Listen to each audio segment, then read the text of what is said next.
Okay, so we're going to right click and create a combinator and name it da pad. Then create Thor, initialize, open up, and I'll add in some notes now that I'll explain later. Now, we're going to borrow from trance music and make 3 multi-oscillators. Leave them all on their sawtooth default settings. But we're going to make each one an interval detune mode. Slightly detuned. And run them all through. And if we take a listen to what we've got. Okay, it's quite a thick sound, but we're just going to bring the frequency right down to about halfway. Take the E and V down to 0 and the sustain up to full, so it doesn't lose any volume over time. Turn the octaves down 1 and up 1, respectively.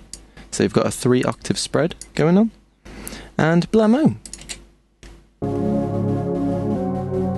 Nice and thick. I should do speed tutorials.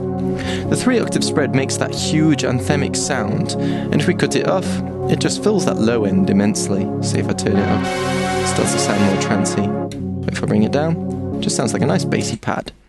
Now, for those notes I've used, I've tried to be as cruel as I physically can be in terms of musical tension. If you remember, I've gone down to that E flat several times in the previous riffs, so the listener expects it. Not only with 2 of the note changes does the next note feel like it wants to go down to that E flat, so we've got do, do, do, and do, do, do.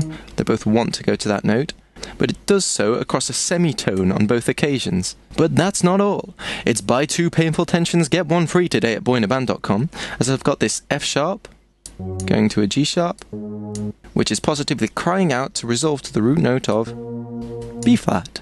It's the musical equivalent of dangling a fat kid with a rope tied around his waist a millimetre away from his favourite cake that would make him fat enough to break the rope and give him his freedom. Using these powerful tense progressions with powerful synths is what causes frickin' sweet epicness. Any musical professional will tell you that in exactly those words. But at the moment, the bass pad is kind of lacking the high end. I bet you totally needed me to explain that.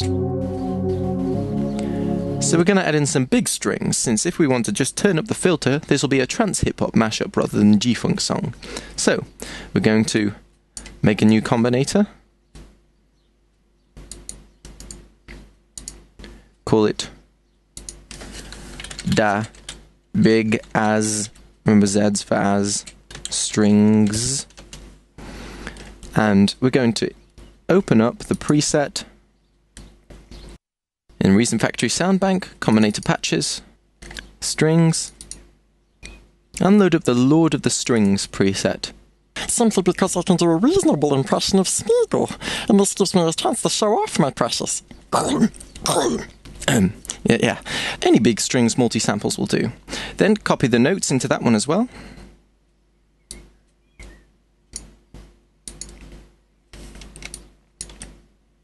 Solo it out so we can hear it. And listen to the power unfold. Gorgeous. And then let's check it out in the track. Freaking sweet. There we have a lead synth more piercing than the gaze from a hobo at my local train station. I'm pretty sure one day he's going to come up to me and tell me that he's me from the future and bestow a quest upon me or something. And a bass pad and strings that work together better than a schizophrenic hobbit psyches. But yes, tune in tomorrow for day 4, where I'll be delving into some seriously smooth incidental sounds, including some funky blips, a vocoder to die for, and how to add in some other hits for extra interest in the track. See you next time!